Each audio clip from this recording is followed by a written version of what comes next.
You're celebrating your 30th birthday, dancing with your boyfriend of 4 years, until you catch him making out with your sister by the pool. But that's not even the worst part. The worst part. Your whole family took her side. My name is Lisa, I'm 31, and this is how my sister's betrayal led to debt collectors hunting her down, and why I watched it happen from my beautiful apartment. But first, tell me in the comments where you're watching from tonight. If you've ever been stabbed in the back by a family, hit that subscribe button right now. Smash the like button if you believe karma always wins, and get ready because this story shows that sometimes life delivers the perfect payback. Trust me, you need to hear how this ends. The fairy lights were twinkling around our backyard pool, turning my 30th birthday party into something magical. I felt like a queen dancing under the stars with my boyfriend Jake, the guy I'd been crazy about for 4 amazing years. Everyone was laughing, music was playing, and I thought this was the perfect night. Jake had just spun me around on the makeshift dance floor, whispering how much he loved me. My heart was so happy it felt like it might burst. I went inside to grab us some drinks, humming along to the music floating through the windows. But when I came back outside with 2 cold beers, Jake was nowhere to be found. Neither was my little sister Amy.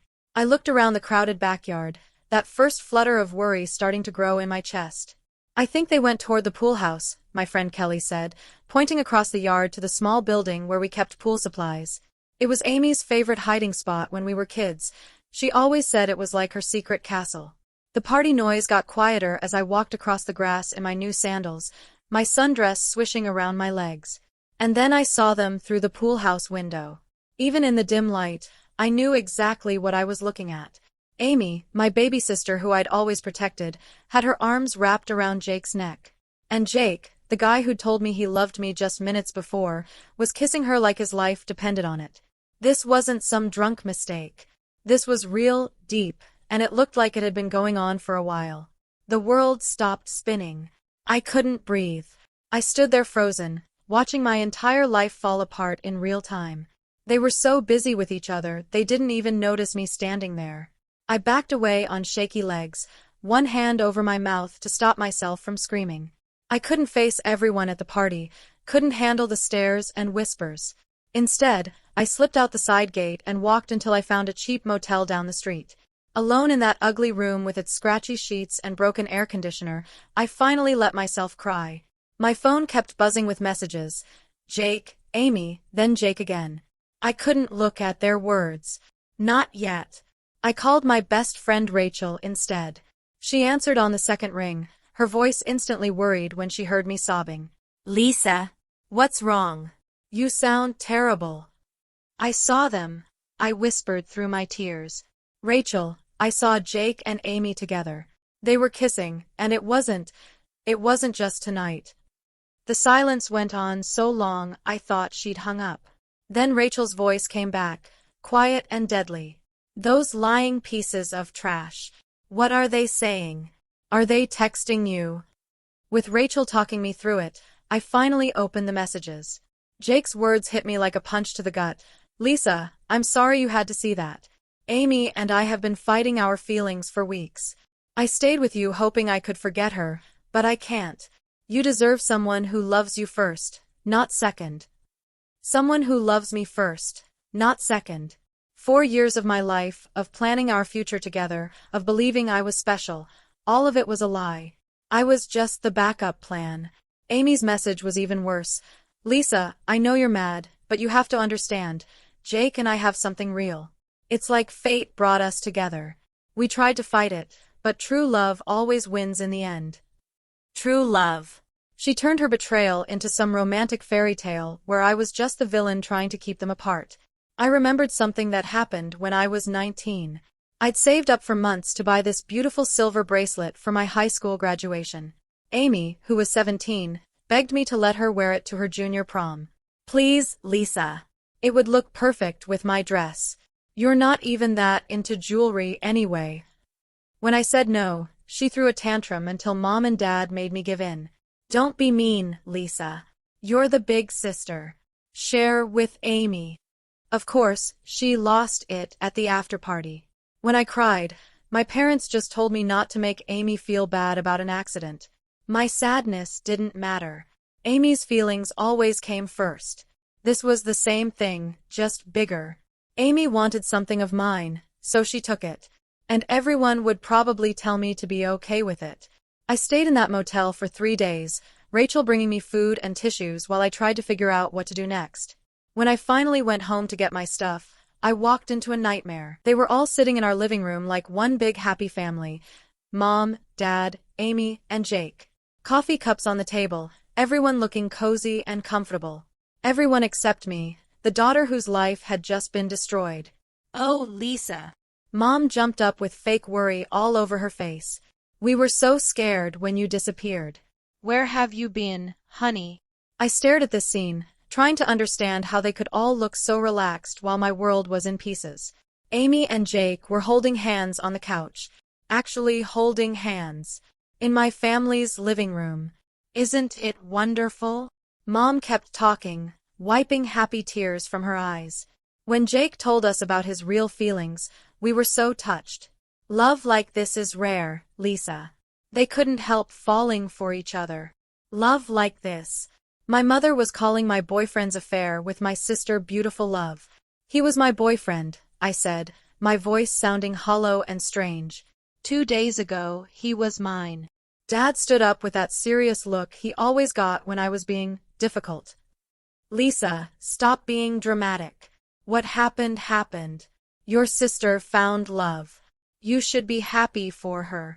I should be happy she stole my boyfriend? I couldn't believe what I was hearing. I celebrate her destroying my relationship? You're being selfish, Amy said in that hurt voice she'd perfected as a kid. You're trying to ruin this for me because you can't stand me being happy.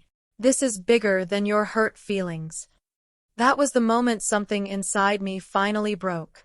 28 years of being told to be the bigger person, to give Amy whatever she wanted, to swallow my pain so she could smile. I was done. I didn't yell. I didn't fight. I walked upstairs to my old bedroom and packed everything I cared about. My clothes, my books, the few pieces of jewelry Amy hadn't borrowed and lost. I left all the family photos on the shelf. When I came back downstairs with my suitcase, they all stared at me like I was the crazy one. Where do you think you're going? Dad demanded. I stopped at the door and looked back at these 4 people who were supposed to love me most. I hope you're all very happy together, I said calmly, and walked out of their lives forever. That night, I blocked all their phone numbers. When their wedding invitation showed up at Rachel's place weeks later, I threw it in the trash without opening it. The first year was hell. I worked at a small marketing company, and I threw myself into every project like my life depended on it. The anger and hurt from losing my family became fuel for my career. If they didn't want me, I'd build something amazing without them. I moved into a nice apartment across town, made new friends, picked up hobbies I'd never had time for when I was busy trying to be the perfect daughter and sister. Slowly, carefully, I built a life that was completely mine.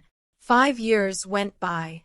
5 years of silence, of peace, of growing stronger. I am 31 now, a marketing manager at a big company, living in a gorgeous apartment with huge windows overlooking the river.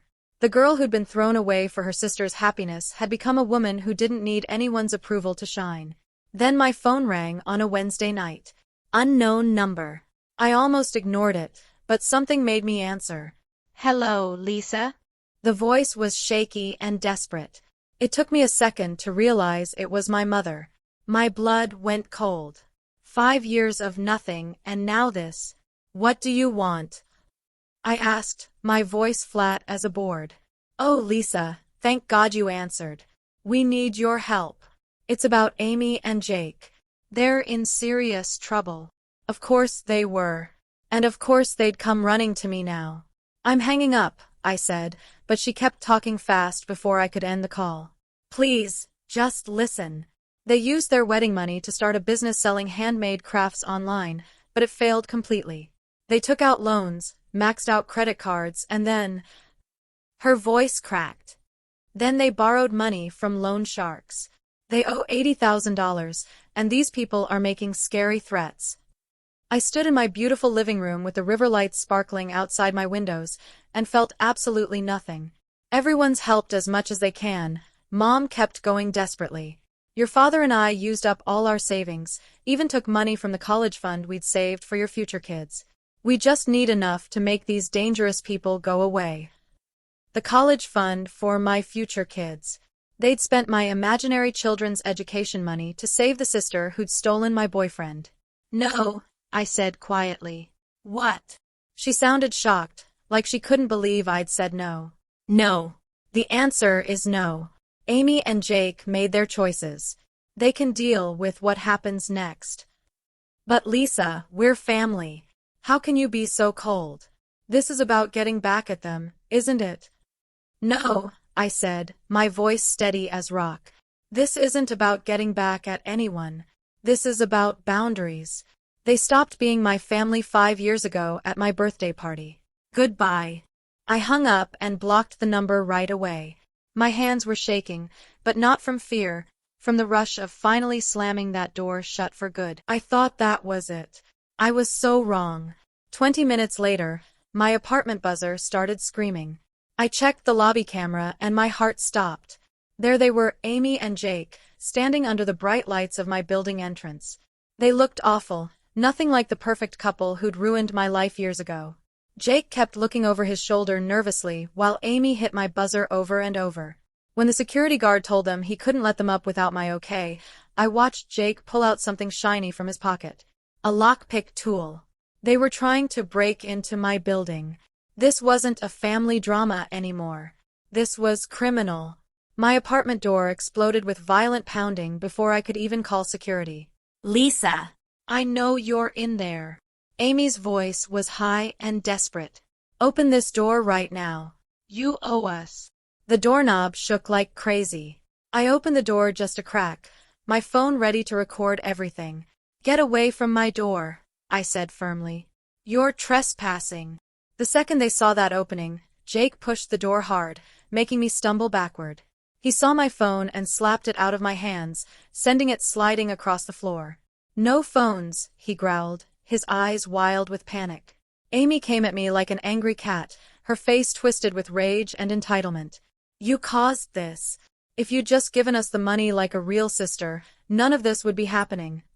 She shoved crumpled papers in my face. Sign these. They say you'll pay our debts. It's the least you can do after abandoning your own family. But I wasn't the same scared girl from 5 years ago. My keys were on the table by the door, and on my keychain was a small red panic button, a security feature I'd never thought I'd need. While Jake was picking up papers and Amy was yelling about how I owed them, I grabbed it. I pressed down and held for 3 seconds. No sound, but I knew a silent alarm was screaming through my building's security system. It's over, I said, backing away from them with a calm that surprised me. Jake laughed, but it sounded mean and scared. Nothing's over until you pay up. Oh, I'm not talking about your debt, I said, a slow smile spreading across my face. I pointed to the small security camera mounted above my door. I'm talking about that. Say hi to the camera. Everything you just did is being recorded and saved on the building's computer system. Their faces went white as they realized what that meant. Right then, a loud alarm started blaring through the hallway, and the most beautiful sound in the world, police sirens, got louder and louder. 2 police officers stepped off the elevator less than 2 minutes later, the security guard pointing them to my apartment. They looked at everything in one quick glance, me messed up against the wall, my phone on the floor, Amy and Jake frozen like statues. Officers, thank God. Amy immediately started crying fake tears. My sister is having a breakdown. She's trying to get us arrested over a family fight. The main officer ignored her act and looked straight at me. Ma'am, are you hurt? What happened here? They broke into my building and forced their way into my apartment, I said clearly. They knocked my phone away when I tried to call for help. This is just family stuff. Jake protested. It's about money she owes us. Sir, the officer said coldly, your family stuff involved breaking into a secure building and pushing past security. We have a video of everything. That shut them up fast. As the officers put handcuffs on them and read them their rights, Amy kept staring at me with those same begging eyes she'd used as a kid when she wanted my toys. Lisa, please. Tell them this is all a big misunderstanding. I'm your sister. I looked at this woman who'd stolen my boyfriend, celebrated my pain, and then tried to blame me for her own mess. And I felt nothing but empty space where my love for her used to be. I watched them disappear into the elevator, and for the first time in 5 years, I felt completely free. A week later, my parents showed up at my door. They looked broken, older than their years. I let them come in, curious about what they wanted to say. "We were wrong, Lisa," Dad said with tears running down his face. "We messed up so bad." After their arrest was on the news, Mom added quietly, people started calling. Old friends, family members, neighbors. They were ashamed of us. They said we'd picked the wrong daughter, and they were right. Their apology wasn't really for me. It was because everyone knew how badly they'd treated me. But I accepted it anyway, not for them, but so I could finally let go of all the anger I'd been carrying. "I forgive you," I said simply. But forgiving doesn't mean forgetting. That door is closed forever. 6 months later, I heard through friends that Amy and Jake avoided jail time but had to declare bankruptcy. They lost everything and had to move back in with my parents. Their perfect love story became a cautionary tale that everyone whispered about. I didn't feel happy about their downfall, just a quiet sense that justice had been served. Sometimes karma handles revenge better than we ever could. My question for you is, have you ever had to cut toxic family members out of your life to save your own happiness? Share your stories in the comments below. If this hits home for you, smash that like button and subscribe for more stories about karma coming full circle. Sometimes the best revenge is just living your best life.